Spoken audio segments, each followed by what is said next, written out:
প্রিয় দর্শক, আমরা ভূমিকা সাধারণত দীর্ঘায়িত করি না, শুধু অনুরোধ করি আমাদের আলোচনা বস্তুনিষ্ঠ এবং আপনার চিন্তাধারার সাথে মিলে। এমন হলে আপনি আমাদের চ্যানেলকে সাবস্ক্রাইব করে আমাদের সাথে যুক্ত থাকতে পারেন। ধন্যবাদ আপনাকে, সেই সাথে আমাদের সহ আলোচক রফিকুল ইসলাম ভুইয়া এবং দর্শকদের আমার সালাম ও শুভেচ্ছা এবং শুভরাত্রি। ওটা আমরা যদি পরে বলে থাকি, অনেক সময় শুভরাত্রি আগেও যাই, সেটা অন্য বিষয়। আপনি যে প্রশ্নটা করলেন, কালের কণ্ঠে যে নিউজটা এসেছে, আমাদের বর্তমান নতুন সরকারের একজন মন্ত্রী এবং প্রভাবশালী মন্ত্রী এবং বিএনপির মহাসচিব, তিনি যে কথাটা বলেছেন যে স্বরাষ্ট্রমন্ত্রী যা বলেছে সেটাই হবে, তার বক্তব্যটা এরকম। অর্থাৎ তিনি নিজে কোনো দায় নিতে চাননি, তিনি স্বরাষ্ট্রমন্ত্রীর বক্তব্যকেই বক্তব্যের উপর দিয়ে তিনি নিজের দায়টা এড়িয়ে গিয়েছেন।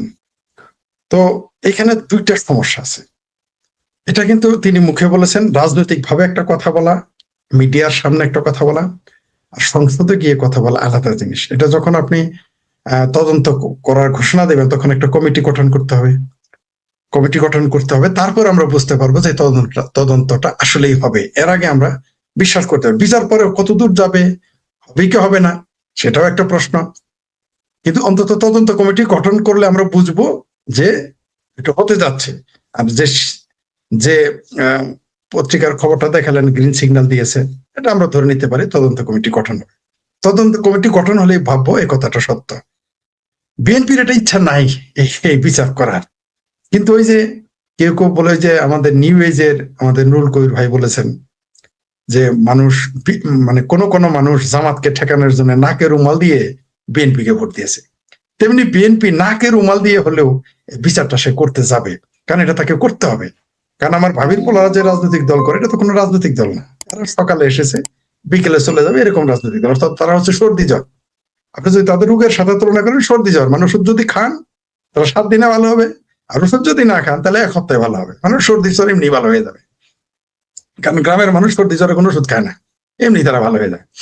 তো যেহেতু তারা চলে যাবে, এই দায়টা কার উপরে পড়বে? বিএনপির উপরে। এই দায়টা কার উপরে পড়বে? যারা রাজনীতিতে সম্পৃক্ত থাকবে, ক্ষমতায় থাকবে। সুতরাং এই কারণে ইচ্ছা না থাকলেও নাকে রুমাল দিয়ে হলেও বিএনপি তদন্ত করবে বলে আমি বিশ্বাস করি। তারা এটা রায় দিবে কিনা, রায় দিল সেটা কার্যকরী করবে কিনা, সেটা আমি এখনো বলতে পারবো না। তবে তারা তদন্ত চালাবে। এটা তারা 2-3টা কারণে এই তদন্তগুলো করবে।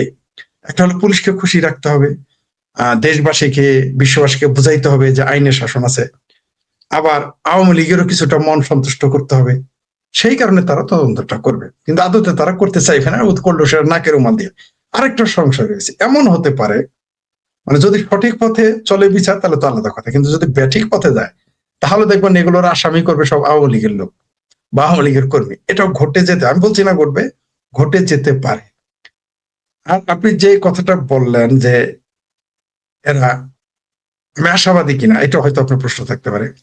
আমি কিন্তু আশাবাদী যে তারা এটা করবে, করা উচিত। যদি এটা না করে তাহলে বিএনপি নিজেই বিপদে পড়ে যাবে। এই বিচারটা বিএনপি কে ওই যে দাঁতে কামড় দিয়ে হোক, যেমন এর আগে অনেক কিছু তারা মেনে নিছে না। আমার ভাবির পোলারা কত শর্ত দিয়েছে, সব মেনে নিয়েছে। মানে মেয়ে যদি একটু কালো হয় তাহলে জামাই যা যা শর্ত দেয় মানতে বাধ্য।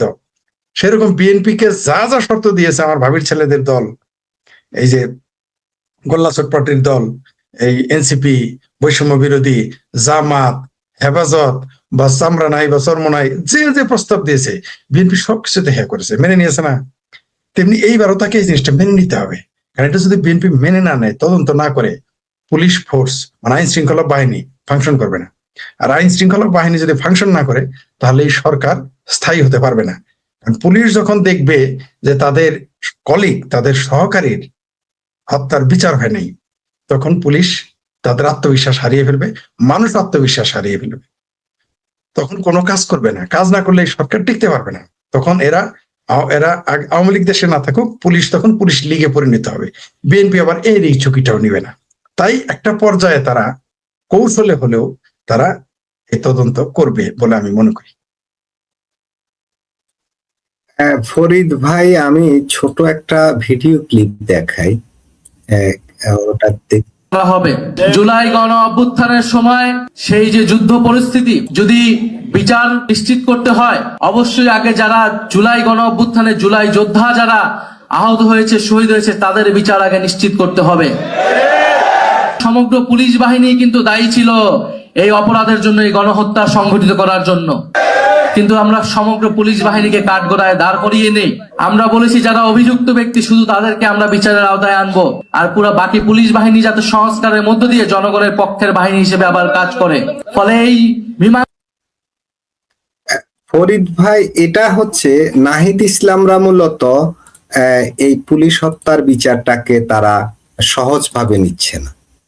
তারা মনে করছে এটা ভিন্ন খাতে প্রবাহিত করে। আমি আরো একটা ছোট ক্লিপ দেখাবো, যে এই যে ও বলছে পুলিশদের বিচার করবে, অথচ পুলিশ মারা গেল তাদের বিচার হলো না, তদন্ত হলো না। 40 জন না 44 জন নাকি মারা গেছে, সরকার তথ্য দিল, অথচ শুধু 2 থানার হিসাব করলেই তো 40 জনের বেশি হয়ে যায়। আমি আরেকটা ছোট ক্লিপ দেখাবো যে পুলিশদের ভিতরে কি কাজ করছে। পুলিশটা যখন বিচার চেয়েছে যে তার সহকর্মীদের, তাদের পরিস্থিতিটা কি ছিল, আমি ছোট একটা ক্লিপ দেখাই। কে কথা বলছে আমাদের পক্ষে?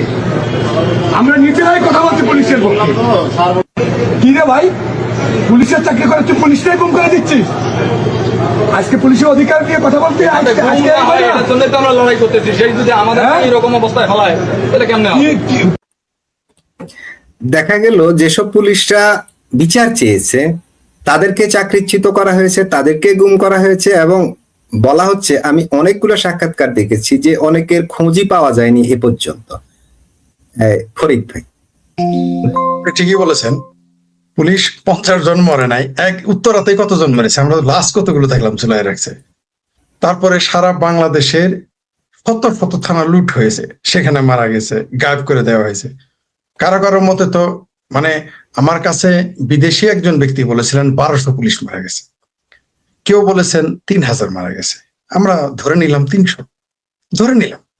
একটা দেশের 300 পুলিশে যদি গায়েব করে দিয়ে থাকেন বা কেউ দিয়ে থাকে, এই বিষয়টা তো সহজ বিষয় না। এগুলো বিচার তো করতে হবে। আপনি যদি আইন শৃঙ্খলা বাহিনী, আমি বারবার বলে আসছি, কেন এই আবার বলি, আবার অনেকে বলবে শুধু পুলিশ হত্যার বিচারের কথা বলতেছি না, যাদেরকেই মেরে ফেলা হয়েছে প্রত্যেকের বিচার। আমরা আবু সাইদের হত্যারও বিচার চাই, আমরা ওই তালিবাস ও অন্তঃস্থকারা হাদি তার হত্যারও বিচার চাই। আপনি বিচার করেন, কেন তার খুনি দুবাই পালিয়ে গেল, কিভাবে গেল?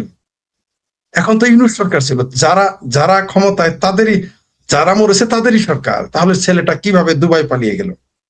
কথিত হত্যাকারী প্রথমে বললো ভারত তাকে আশ্রয় দিয়েছে, একেবারে ভারতের বিরুদ্ধে যে হাত শুরু করে দেয় বাংলাদেশের এই মানে হেফাজতে পাকিস্তানিরা। পরে দেখলাম সেই ছেলে দুবাই গিয়ে লাইভ ভিডিওতে এসে বললো সে দুবাই চলে গেছে। তো দুবাই তো নিশ্চয়ই ভারত হয়ে যায়নি, বাংলাদেশ হয়েই তো গেছে। আমরা তো তাকে গ্রেপ্তার করতে দেখলাম না।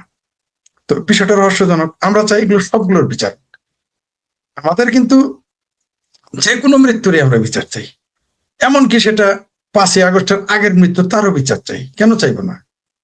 শেখ হাসিনা মারলেই তো আর জায়েজ হয়ে যাবে না। কিন্তু আমরা তো দেখলাম শেখ হাসিনাকে যে গণ মামলার আসামি করা হলো, সেখানে তো 400-র উপরে শহীদ ফিরে আসছে। আমরা এই প্রথম জিন্দা শহীদ দেখলাম।